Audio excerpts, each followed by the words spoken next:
We bring up California because of this. They're coming under fire. The state is coming under fire, rather, for its plan to give a big payout to residents who are direct descendants of slaves.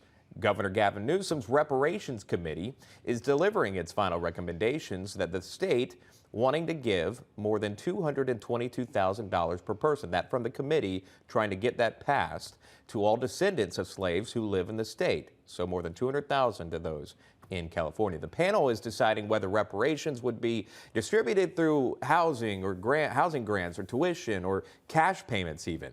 The task force says the plan would cost $569 billion to the taxpayers. There's a June 2023 deadline to submit the final recommendations for the plan to the state legislature. So they have about 6 months left on this to get it done.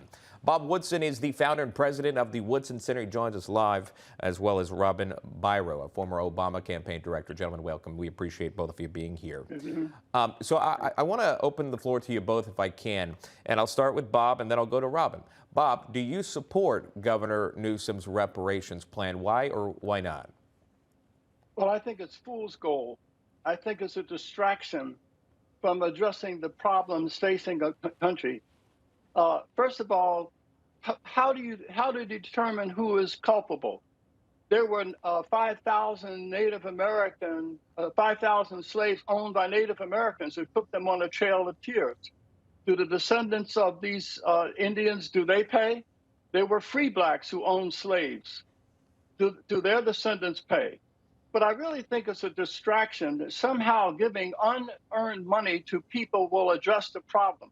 We have an epidemic of violence, of children being shot in their cribs, elderly people being mugged on the streets of this country. Tell me how reparations would address these crises that we're facing.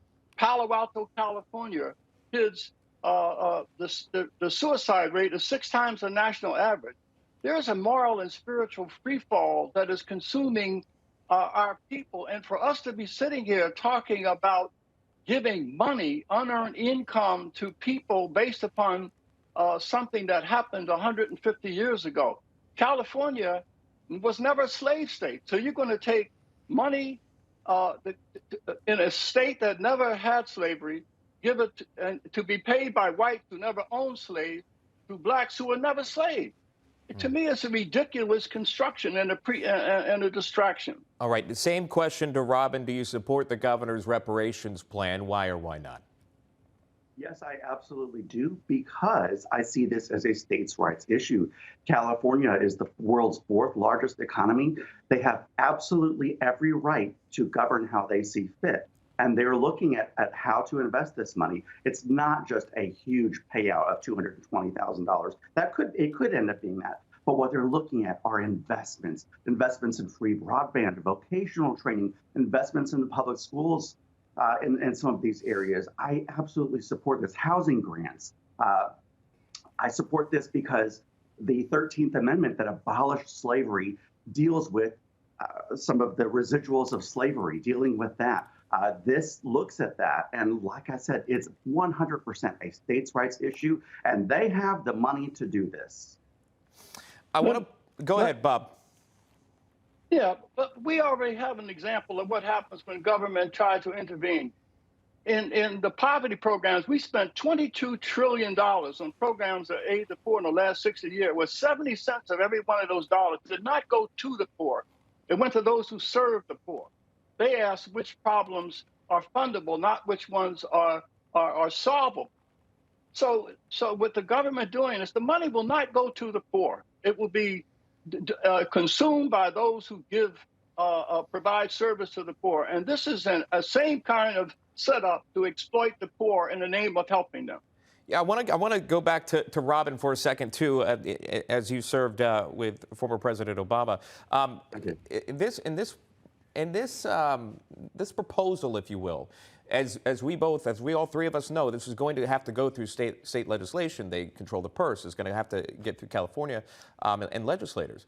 Does this have, and it may not very well go through, by the way, could this have anything to do with a floated run in 2024 for Gavin Newsom? Could this have a political drive? It is a question.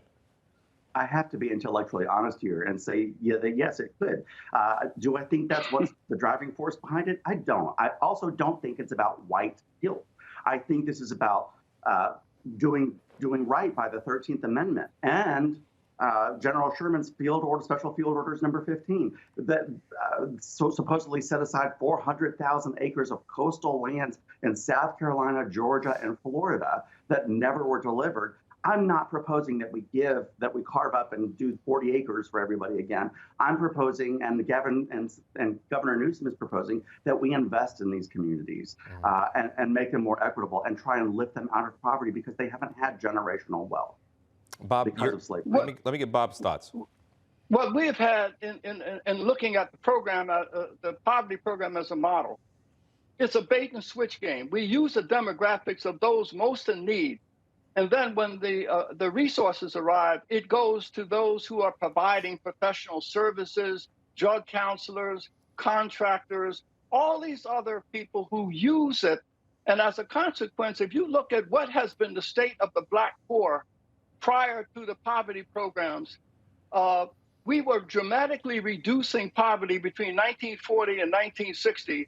And that all stopped when the government intervened with their $22 trillion in poverty programs. It leveled off for 60 years, and conditions in our inner city have deteriorated to the point now where 70% of those families are being raised by single parents.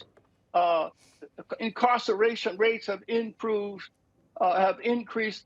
And so we really need to look at what are the practical consequences. If you ask those mothers and fathers in these communities, Black communities, that their children are being lost to violence every day, tell me how giving reparations will be a solution for the crisis that exists in these communities. Instead, there are grassroots efforts underway that is changing these communities from the inside out, creating moral centers of civic virtue in there. We need to be investing in these kind of interventions and not talk about a generalized reparations for everybody. All right. Black Lives Matter defined reparations as looting. That's a form of reparations. Do we accept that too? I've got to leave it right there. I'm out of time with you on this segment. New York trying to do the same as well. We'll see what happens in that state. Bob Woodson, Robin Biro joining us live. Appreciate the conversation. Thank you, gentlemen. Thank you. Thank you.